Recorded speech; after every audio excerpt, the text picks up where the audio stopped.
This is the story of how a $60 grocery store, opened by a wife nursing her dying husband, became a $46 billion empire.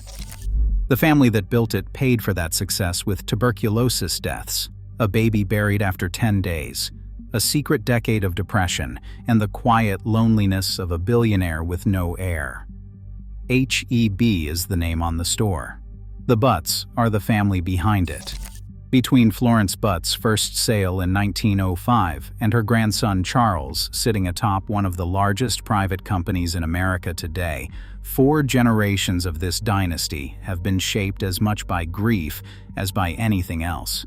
And none of it starts with money or ambition. It starts with a diagnosis.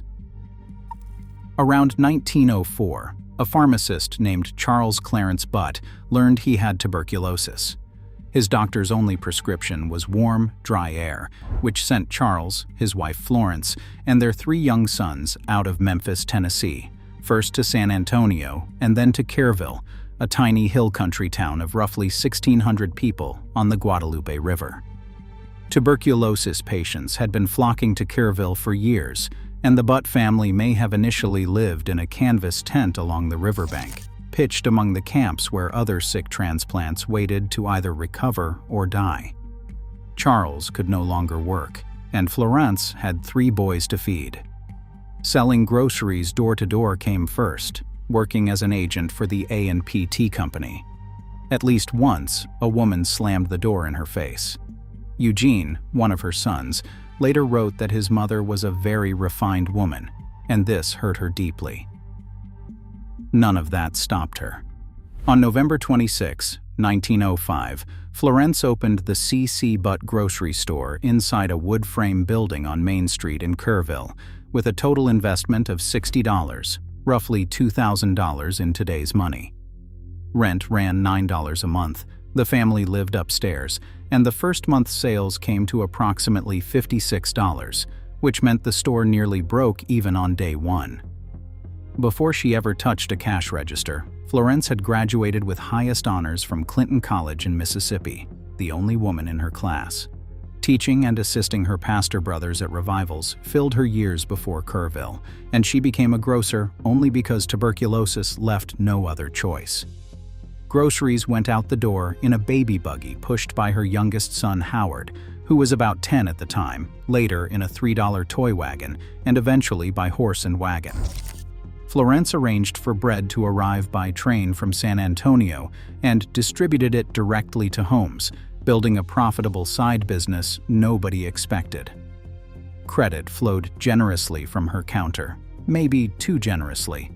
Howard later put it this way: "Mother would give anything we had in the store to anyone who came in and said he was a minister, or a member of any church, or just from Mississippi." For 14 years, Florence ran that store. And here is where the grief deepens in a way most people never learn about. Tuberculosis did not claim just one member of the Butt family. Charles Clarence Butt died of tuberculosis on March 11, 1915, but that is the death everyone knows. Florence's eldest son, Charles Jr., who had helped run the store and served on the Kerrville City Council, also died of tuberculosis in 1926. Antibiotics would not exist for another 2 decades. Kerrville historian Joe Herring Jr. put it bluntly: "People look at the Butt family today and think of their wealth and influence, but few remember the hard years. The years when it was just one small store in Kerrville and a family for whom grief was a frequent visitor." A photograph from around 1915 shows 8 people connected to the store. Of those 8, at least 3 would also die from tuberculosis. The man whose initials appear on every store in Texas never planned to be a grocer either.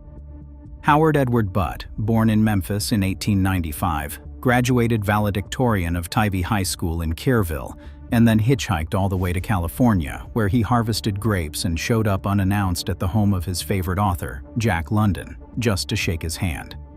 After serving in the United States Navy during World War I, he returned to Kerrville in 1919 and took over the store from his mother, converting it from credit and delivery to cash and carry self-service by 1922, which was a genuine gamble at the time. Mary Elizabeth Holdsworth became his wife in 1924, and together they raised 4 children: Howard Jr., Eleanor, Charles, and Mary Beth. And this is where the second grief enters the story. Baby Mary Beth Butt, born November 17, 1943, lived only 10 days. No public record explains what happened. She is buried beside her mother at Glen Rest Cemetery in Kerrville. From that small store, Howard Sr. built a chain, renaming it H.E. Butt Grocery Company in 1935 and shortening the name to H.E.B. in 1946. Expansion moved fast. Del Rio, the Rio Grande Valley, Corpus Christi, Austin, San Antonio. By the time he died on March 12, 1991, at 95 years old, H.E.B. operated more than 175 stores and generated $3 billion in annual sales. What set Howard Sr. apart from most grocery men of his era was the way he channeled faith through business. Together with Mary Elizabeth, he co-founded the H.E. Butt Foundation in 1933, making it one of the earliest private foundations in Texas. A devastating hurricane in the Rio Grande Valley the following year prompted a tradition that still holds. 5% of H.E.B.'s pre-tax earnings go to nonprofit organizations every single year since 1934. One story about the man deserves to be far more well-known. Around 1950, a store manager called Howard Sr. to report that African Americans had sat down at the H.E.B. lunch counter in Corpus Christi. Howard's answer was simple. He said, "They are sitting at the lunch counter? Well, it is lunchtime. Then ask them what they want. If they have money to order something, serve them." That was roughly 10 years before the Greensboro sit-in changed the national conversation. Mary Holdsworth Butt matched her husband in a different arena. She launched the first tuberculosis diagnosis and treatment program in the Rio Grande region, a cause rooted in the disease that had reshaped her own family. 18 years on the Texas State Hospital's governing board, always the only woman in the room, gave her the leverage to visit every mental institution in the state and demand that patients receive meals on dishes with silverware rather than from steel bowls with wooden spoons. But the most private chapter of this family is still ahead. In 1954, a young man named Howard E. Butt Jr. stood in front of 15,000 people at a youth revival in Dallas. He was 27, electric, drawing crowds that rivaled Billy Graham's. In the decade after graduating from Baylor University in 1947, he made over 1,600 evangelical speaking appearances. Graham himself recruited him as an associate evangelist, and by 1956, Howard Jr. stood at one of the first national prayer breakfasts hosted by President Eisenhower. That same man, during those same years, was sitting alone in a psychiatrist's office he couldn't tell anyone about. Howard Jr. was the firstborn son, groomed to lead H.E.B. Officially, he rose to vice president. But the collision between his father's expectations and his own spiritual calling produced years of clinical depression, a full decade by his own account, and he concealed it from nearly everyone around him. "I couldn't tell anybody," he later admitted. In Baptist or evangelical circles, you didn't flaunt your relationship with a psychiatrist, you hid it. And then he went further. It was very suspect in the whole Texas culture, and even more so in the Baptist culture. There were family members that didn't even know. Seeking professional psychiatric help in Texas in the 1960s counted as radical, especially for a man raised Southern Baptist. Many of his contemporaries pulled away from him, which only drove the isolation deeper. Here sat one of the heirs to the largest grocery fortune in Texas, suffering in silence because the culture around him treated mental health care as something shameful. What finally broke the cycle was a conversation with his younger brother Charles. Howard Jr. described the moment like this: "In a sudden exhibition of grace in my life, my brother Charles and I talked about our dreams. I dreamed of doing something long-term in lay renewal. Charles dreamed of doing great things in the grocery business. That conversation rearranged the dynasty. Charles took the helm of HEB in 1971, and Howard Jr. stepped away to build something entirely his own. Years earlier, in 1961, he had founded Laity Lodge, an ecumenical Christian retreat center on the family's Frio Canyon property, with his mother designing and building the facility herself. She told him, "We want this place to be a tool in your hands." Guests over the years included thinkers like Madeleine L'Engle and Henri Nouwen. Keith Miller's bestseller, The Taste of New Wine, largely written at Laity Lodge, helped launch the small group movement that transformed American churches. 5 books carry Howard Jr.'s name. He created a 60-second radio program called The High Calling of Our Daily Work, which aired on 3,000 stations across all 50 states. He explained, "Church work is done wherever we have excellence in our work that exhibits love for the people with whom we are working." That line captures his entire worldview.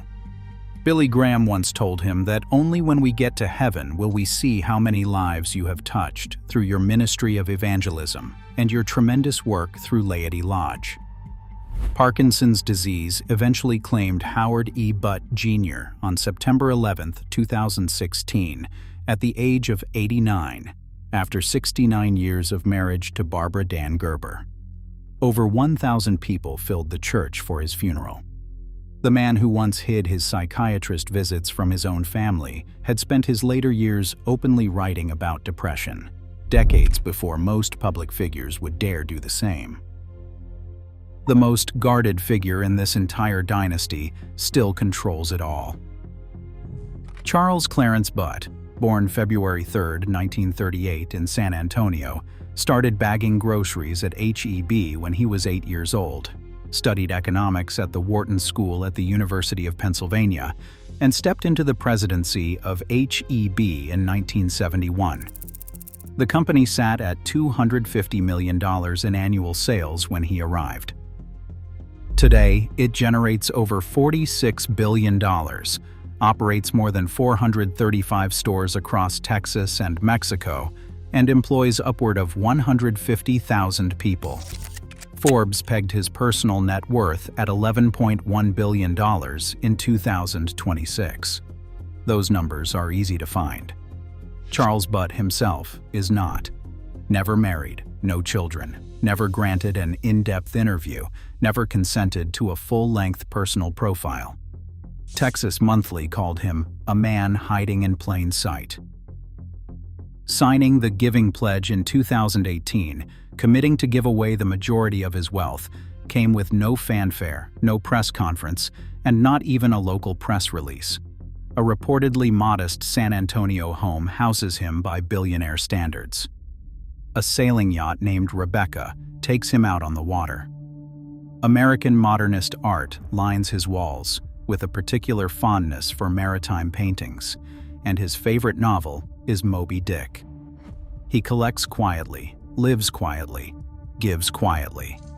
Education absorbs the bulk of that giving. Raise your hand. Texas launched in 2006, and the Holdsworth Center followed in 2017 with a pledge of $250 million to train public school leaders, the center named for his mother's maiden name. His giving pledge letter reads, "I believe that a quality education for every child should be a preeminent national goal. Other causes are more glamorous, but public education is foundational for the United States." At age 88, his direct line of the dynasty ends with him. Nephew Howard Butt III now serves as CEO, and Roxanne Orsak became president in January 2026. The first woman to hold that title in HEB's 120-year history. The broader Butt family collectively owns approximately 90% of the company, with his sister Eleanor's fortune at $4.6 billion and his nephews Howard III and Stephen at $3.2 billion each.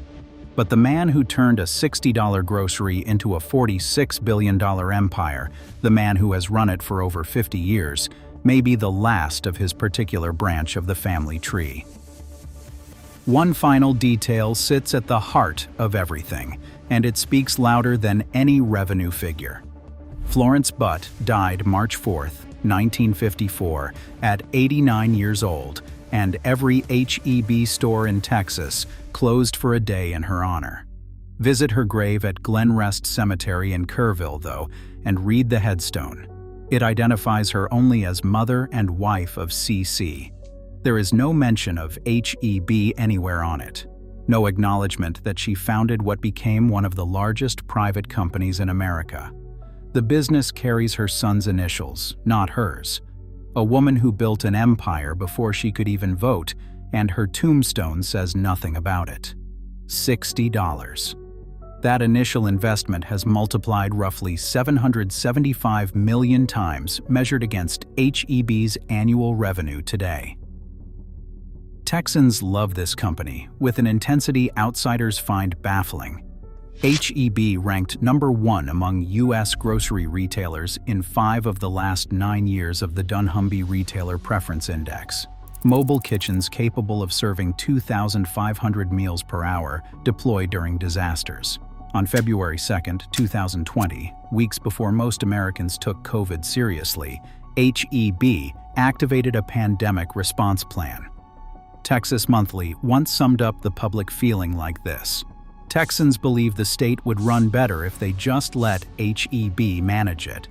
Behind that brand, though, the one Texans trust more than their own government, stands a family that lost 2 members to tuberculosis, buried a 10-day-old baby, watched a firstborn son nearly collapse under expectations he never wanted, and now answers to an 88-year-old billionaire who has never married, never sat for a profile, and whose branch of the family tree ends with him.